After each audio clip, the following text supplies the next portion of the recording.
हट्टी आणि स्वतःचा स्वभाव अजिबात न बदलणाऱ्या लोकांशी कसं वागायचं याचा हा एक झटपट आढावा आहे. माणसाचा स्वभाव काही एका दिवसात बनत नाही. तो वर्षानुवर्षांच्या अनुभवातून तयार होतो. त्यामुळे इतरांना जबरदस्तीने बदलण्याऐवजी स्वतःच्या मानसिक शांतीसाठी मानसशास्त्र नक्की काय सांगतं हे आपण समजून घ्यायलाच हवं. तर पहिलं म्हणजे वास्तव स्वीकारणं आणि स्वतःवर लक्ष केंद्रित करणं. तुम्हाला माहितीये, समोरच्याचा स्वभाव त्यांच्या बालपणातून आणि अनेक अनुभवांतून आकार घेतो. त्यामुळे त्यांना बळजबरीने बदलण्याचा प्रयत्न केलात तर ते अधिकच बचावात्मक होतात. त्यापेक्षा व्यक्ती जशी आहे तशी स्वीकारली तर तुमचा स्वतःचा मानसिक ताण कितीतरी कमी होईल. अगदी एखाद्या झाडासारखंच.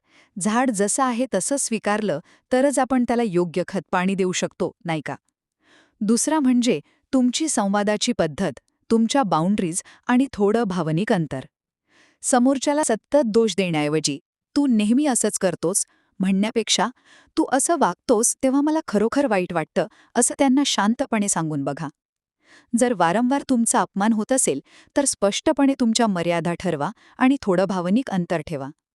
जेव्हा तुम्ही त्यांच्यावर सतत टीका करणं थांबवता तेव्हा ते बचावात्मक होण्याऐवजी तुमचं म्हणणं जास्त शांतपणे ऐकून घेतात.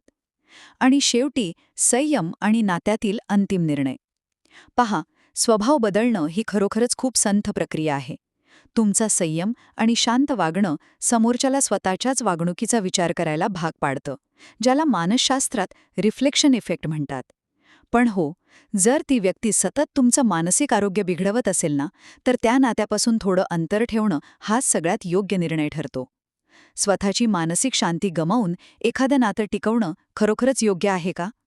थोडक्यात सांगायचं तर, आपण इतरांना तर बदलू शकत नाही, पण स्वतःच्या मर्यादा आखून आणि आपला दृष्टिकोन बदलून आपलं मानसिक आरोग्य नक्कीच सुरक्षित ठेवू शकतो.